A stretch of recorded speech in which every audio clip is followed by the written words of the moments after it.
warahmatullahi wabarakatuh. Waalaikumsalam warahmatullahi wabarakatuh. Waalaikumsalam warahmatullahi wabarakatuh. Izinkan ya hari ini saya untuk memulai. Kita akan diskusi terkait tokoh nasional yang berintegritas sebagai salah satu tugas dari berakhlak untuk Latsar CPNS Universitas Jambi tahun 2026.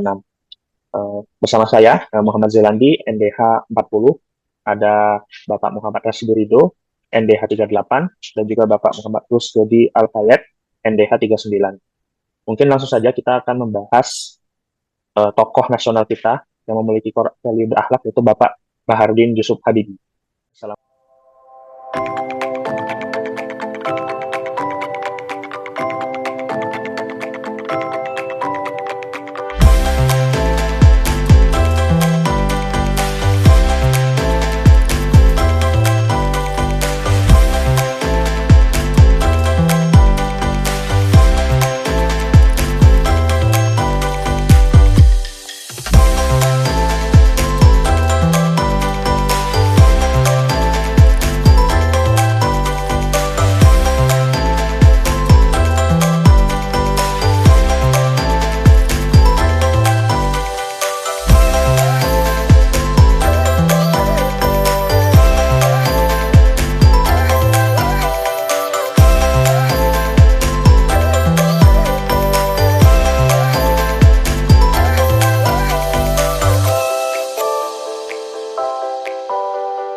Jadi kita bisa lihat bahwa figur Bapak Habibie itu menunjukkan bagaimana dedikasinya terhadap bangsa dan negara, khususnya kepada Indonesia, yang mana kita bisa bahas nanti bahwa terdapat 7 core value berakhlak yang ditunjukkan oleh Pak Habibie.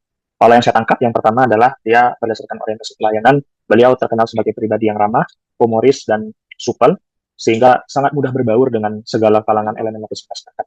Lalu akuntabel, beliau juga bersikap akuntabel, yaitu dia berniat atau bersedia menyampaikan laporan pertanggungjawaban politiknya di tahun 1998, yang mana meskipun ditolak oleh parlemen, beliau menunjukkan bahwa proses ini dia menghormati proses ini konstitusional dan tidak memaksa untuk tetap bertahan, melainkan dia mengundurkan diri atau tidak mencalonkan diri sebagai presiden.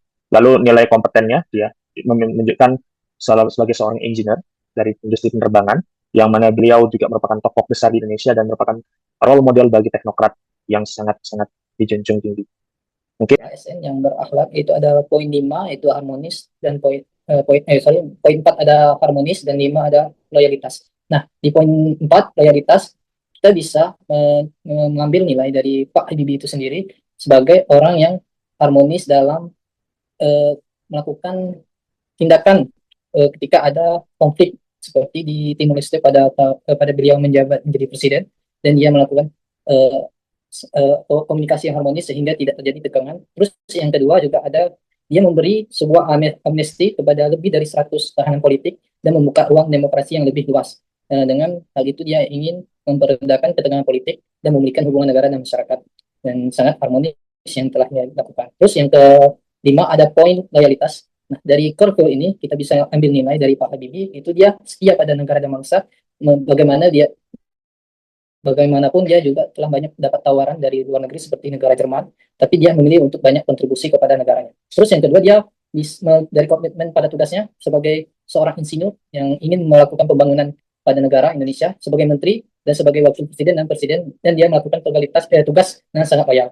Yang ketiga, dia mengutamakan kepentingan bangsa. Keputusannya itu hanya selalu berorientasi kepada kemajuan Indonesia. Mungkin itu yang saya sampaikan dalam ASN. Masalah kelalaian pada struktur pesawat yang saat itu belum terpecahkan di dunia.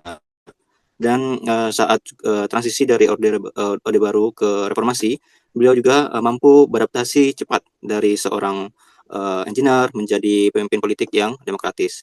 Beliau juga meletakkan fondasi kebebasan pers dan otonomi daerah di tengah situasi negara yang sangat tidak stabil pada waktu itu.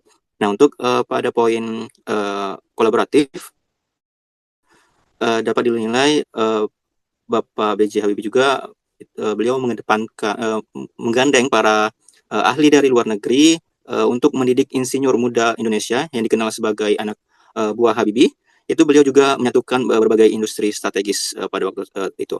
Nah, juga beliau mampu menjalani kerjasama dengan perusahaan internasional seperti Boeing atau juga Airbus, namun tetap memastikan bahwa kedaulatan teknologi Indonesia tetap terjaga.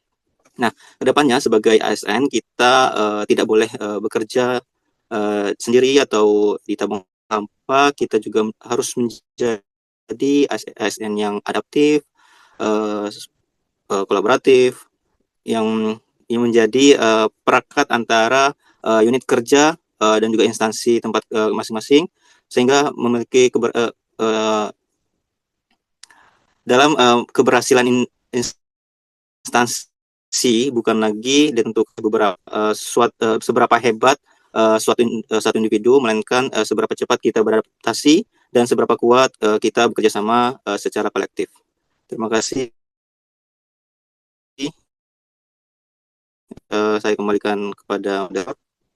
Baik, jadi demikian ya hasil bahasan terkait dengan tokoh inspiratif kita yang menjunjung tinggi nilai core value berakhlak, yaitu Bapak Baharudin Yusuf Habibie. Demikian dari kami akhiri pembahasan hari ini. Assalamualaikum warahmatullahi wabarakatuh.